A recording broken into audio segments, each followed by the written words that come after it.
ሰላም ሰላም የቻናል ቤተሰቦች እንኳን ወደዚህ ቻናል በሰላም መጣችሁ። በዚህ ቻናል የምናስተምራቸው እንደ አማርኛ፣ እንግሊዘኛ፣ ሂሳብና የተለያዩ ትምህርቶችን እያስተማርን እንገኛለን። ትምህርቱን የምናስተምርበት በኢሞ፣ በቴሌግራም፣ በዋትስአፕ እና በጉግል ሚት በዙም አፕሊኬሽን እያስተማርን እንገኛለን። በግል መስመር ማጥናት የምትፈልጉ 921 55 75 22 ወይም ደግሞ +251 921 55 75 22 በማለት ደውላችሁ መማር ትችላላችሁ።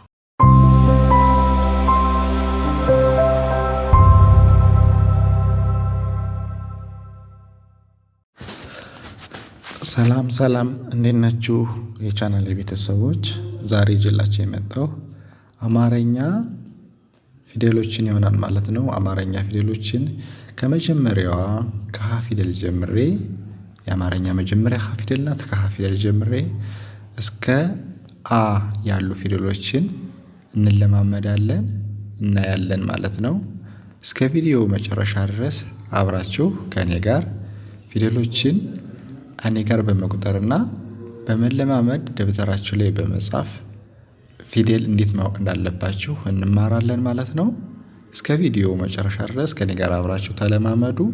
አሁን ቀጥታ ከመጀመሪያው ከሀ ፊደል ጀምሬ ወደ ጎንና ከመጨረሻው ወደ መጀመሪያው እያደረኩ እቆጥርላችኋለሁ። ከኔ ጋር ተለማመዱ።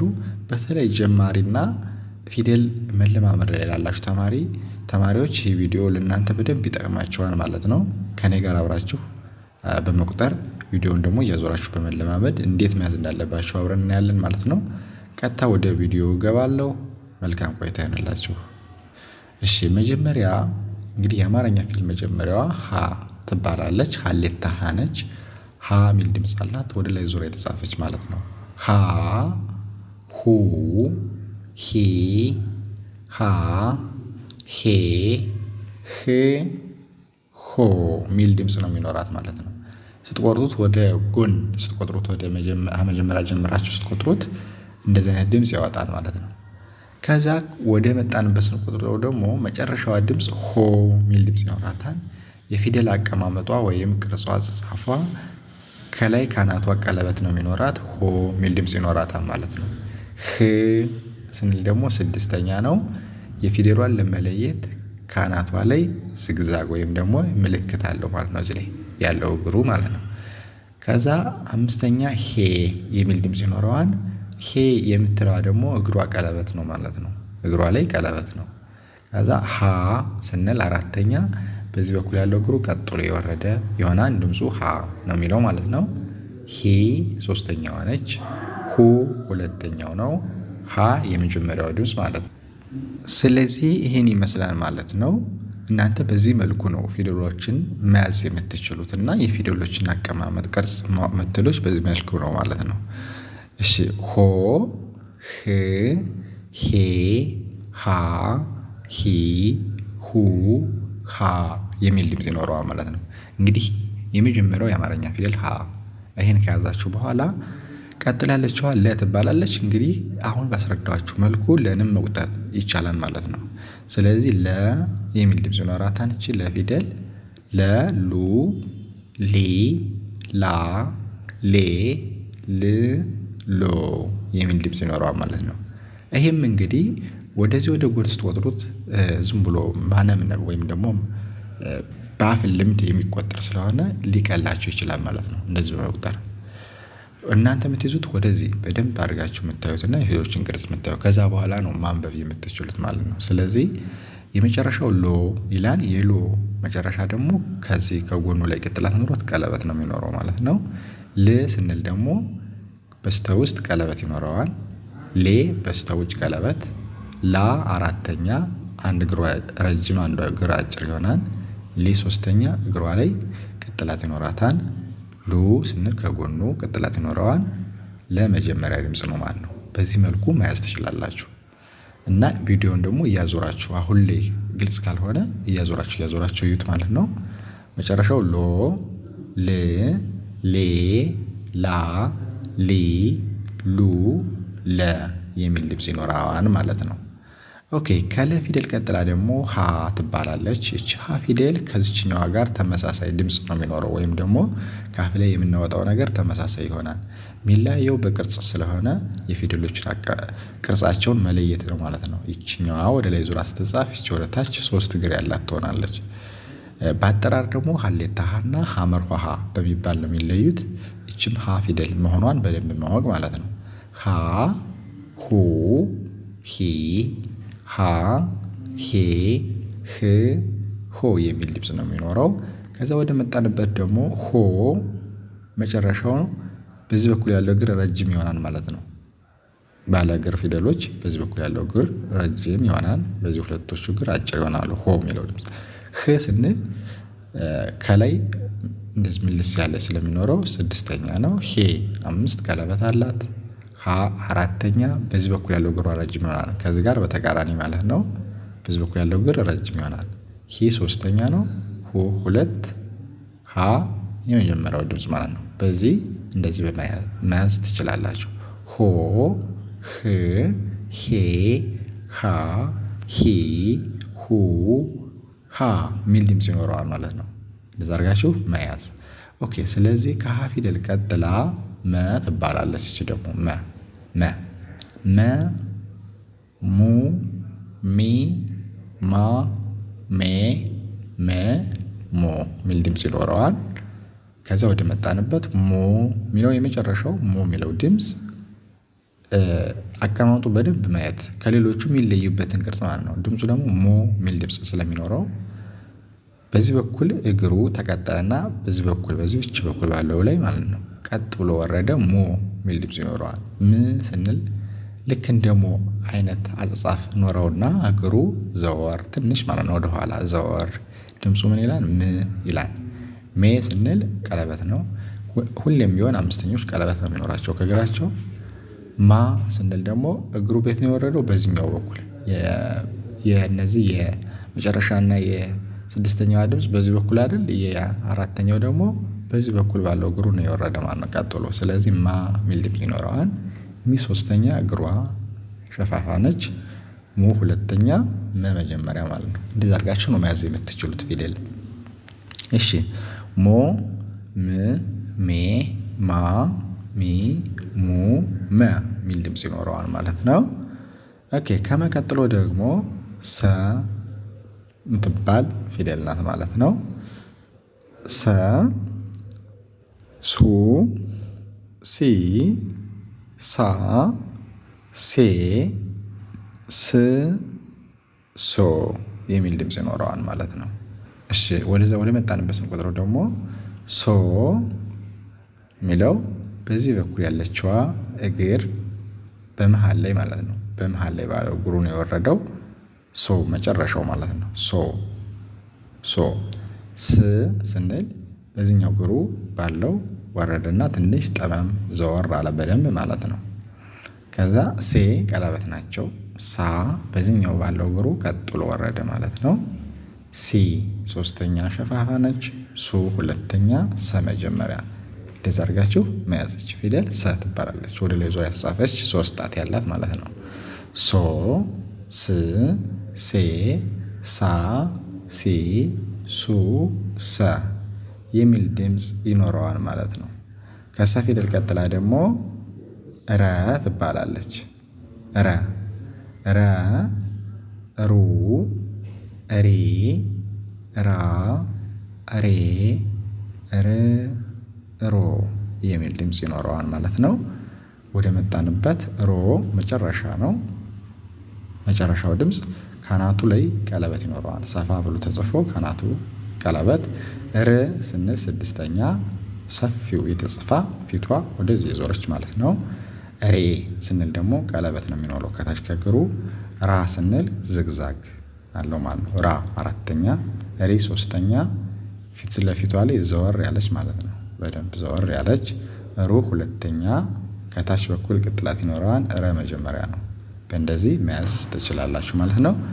ሮ ር ሬ ራ ሪ ሩ ረ የሚል ድምጽ ይኖረዋል ማለት ነው።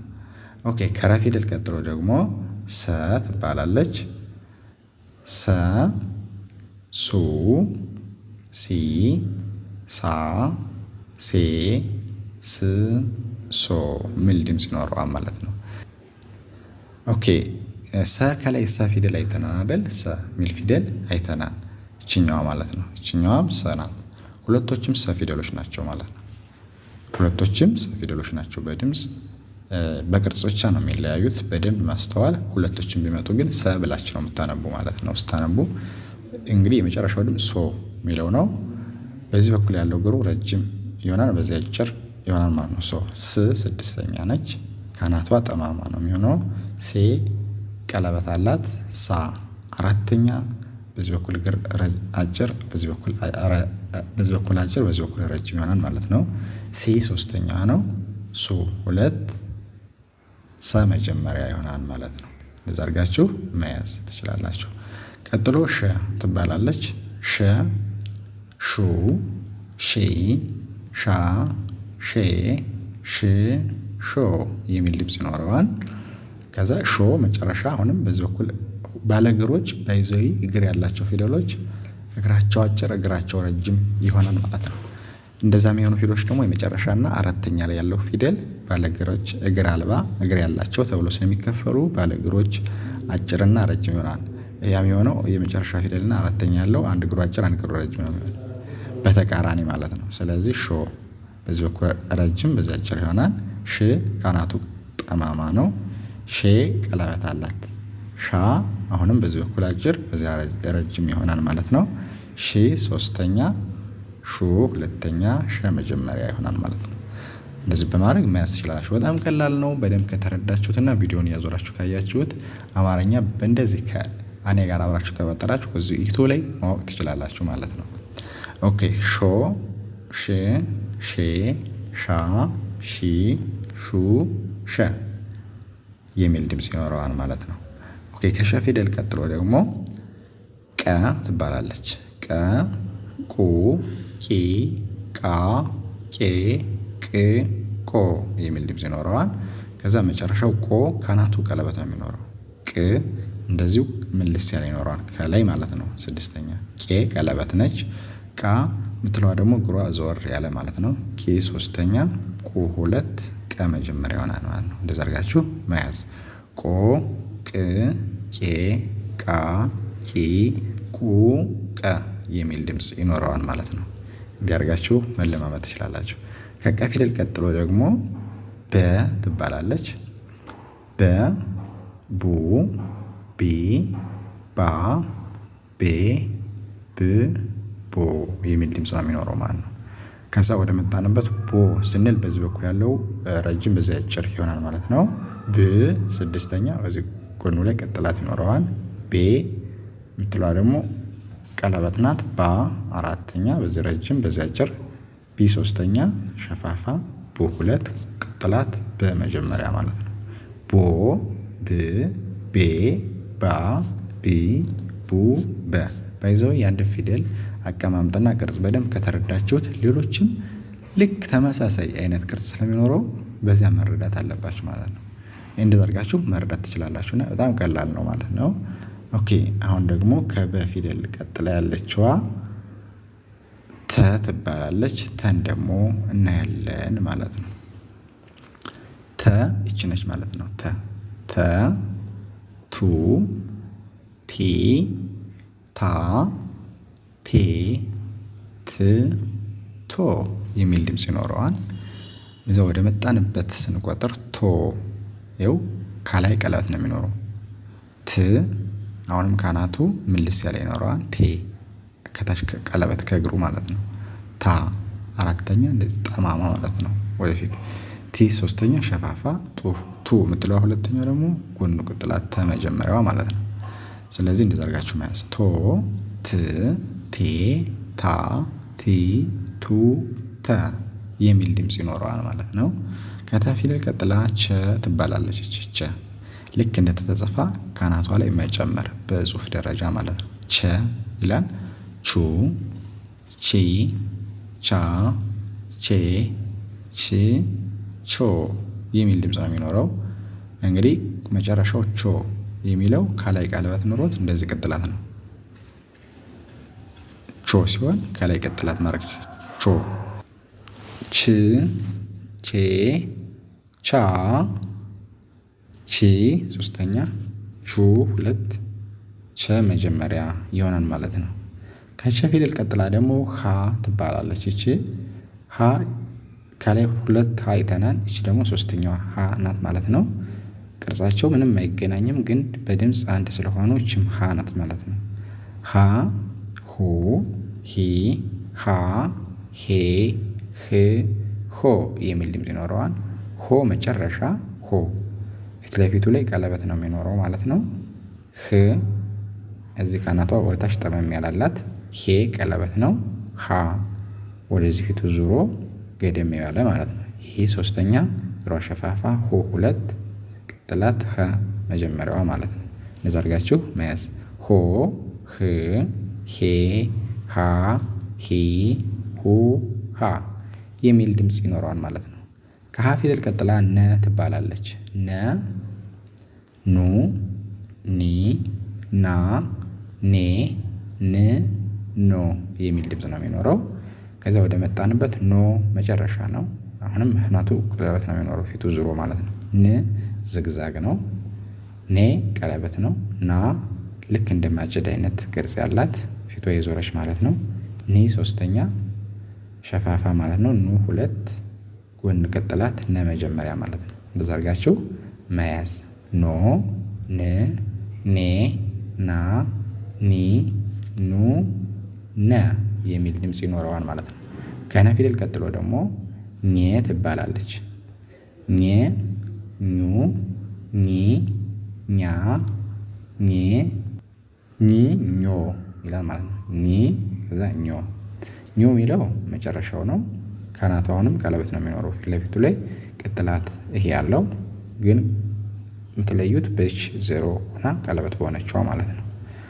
እሺ ኒ ዝግዛግ ሆኖ ካናቱ ያው ቀለበት ስላለው እንደ ን ተጽፎ ከላይ አግድም የተደረገበት አለ ማለት ነው። ኒ ኘ የምትለዋ ደግሞ ከታች ቀለበት ነው።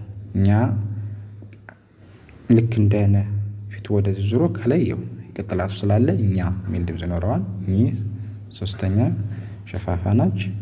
ሁለተኛዋ ደግሞ ከጎኑ ቅጥላት ኙ ኘ መጀመሪያዋ ማለት ነው። እንደዚህ በማድረግ መያዝ ትችላላችሁ። ኞ ኚ ኘ ኛ ኚ ኙ ኘ የሚል ድምፅ ይኖረዋል ማለት ነው።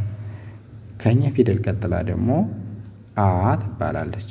አ አ ኡ ኢ አ ኤ እ ኦ የሚል ድምፅ ይኖረዋል።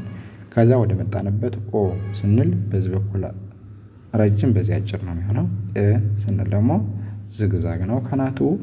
ኤ ከግሩ ምልክት አለው። አ ስንል ደግሞ አሁንም በዚህ በኩል ረጅም አጭር ይሆናል ማለት ነው። ኢ ሶስተኛ ሸፋፋ ኦ ሁለት ቅጥላት አ መጀመሪያ ማለት ነው። እንግዲህ ሁሉም ሳስረዳችሁ ቅጥላት እግሩ ሸፋፋ አጭር ረጅም ቀለበት እያልኩ ነው ያስረዳችኋለሁ ሁሉም ፊደል ማለት ነው። እና ስለዚህ የአንድን ፊደል ኮንሰፕት በደንብ ከተረዳችሁ ሁሉንም መያዝ ትችላላችሁ ማለት ነው። ስለዚህ በዚህ መልኩ መረዳት ትችላላችሁ። ኦ መጨረሻ ነው። እ ስድስት ኤ አ ኢ ኡ አ የሚል ድምፅ ይኖረዋል ማለት ነው። ከአ ፊደል ቀጥሎ ደግሞ ከ ትባላለች። ከ ኩ ኪ ካ ኬ ክ ኮ የሚል ድምፅ ይኖረዋል። ወደ መጣንበት ኮ ከዛ ክ ኬ ካ ኪ ኩ ከ የሚል ድምፅ ይኖረዋል ማለት ነው። ኮ ክ ኬ ካ ኪ ኩ ከ የሚል ድምፅ ይኖረዋል። ስለዚህ ከፊደል ቀጥላ ደግሞ ኸ የሚል ድምፅ ይኖራታል ማለት ነው። ኸ ሁ ሂ ሃ ሄ ህ ሆ ሆ መጨረሻ ህ ሄ ሃ ሂ ሁ ኸ የሚል ይህ ፊደል ልክ እንደ ሀ አይነት ድምፅ አለው። የመጀመሪያው ግን ሀ ሳይሆን ኸ የሚል ድምፅ ሲኖረው ኸ የሚለው ጋር ይለያያል ማለት ነው። ሀና ኸ የሚል ድምፅ ይለየዋል ማለት ነው። ሌሎቹ ስንጠራ ግን ከዛ ጋር ይመሳሰላል። ቀጥሎ ከሀ ፊደል ቀጥሎ ወ ነው። ወ ው ዊ ዋ ዌ ው ዎ የሚል ድምጽ ይኖረዋል። ወ ፊደል ደግሞ ብዙ የሚመሳሰል ድምጽ አለው። ወ መጨረሻው ነው። ኡ ስድስተኛ ዌ ዋ ዊ ው ወ ስለዚህ የመጀመሪያው ወና የመጨረሻው ወ ተመሳሳይ ነው ማለት ነው። በድምጽ ቅርጹ ይለያያል ግን ድምፁ ሁለቱም ወ ብላችሁ ትጀምሩና ወ ብላችሁ ነው የምትጨርሱት። በዚህ መልኩ መረዳት ስለዚህ ይህን ይመስላል ማለት ነው። ወ ፊደል ከወ ፊደል ቀጥሎ መጨረሻው አ የምትለዋ ፊደል ናት። ከላይ አ የምትል ፊደል አይተናል። ሁለት አ ፊደሎች ናቸው። ይችም አ የምትል ፊደል ትሆናለች ማለት ነው። አ ኡ ኢ አ ኤ እ ኦ ይላል ማለት ነው። ኦ እ ኤ አ ኢ ኡ አ የሚል ድምጽ ይኖረዋል። በዚህ መልኩ መረዳት። የዛሬ ቪዲዮዬ ይህን ይመስላል። ከተመቻችሁ ላይክ ሸር በማድረግ አበረታቱኝ። በሌላ ቪዲዮ እስከምመጣ ሰላም ሁኑ። ቻው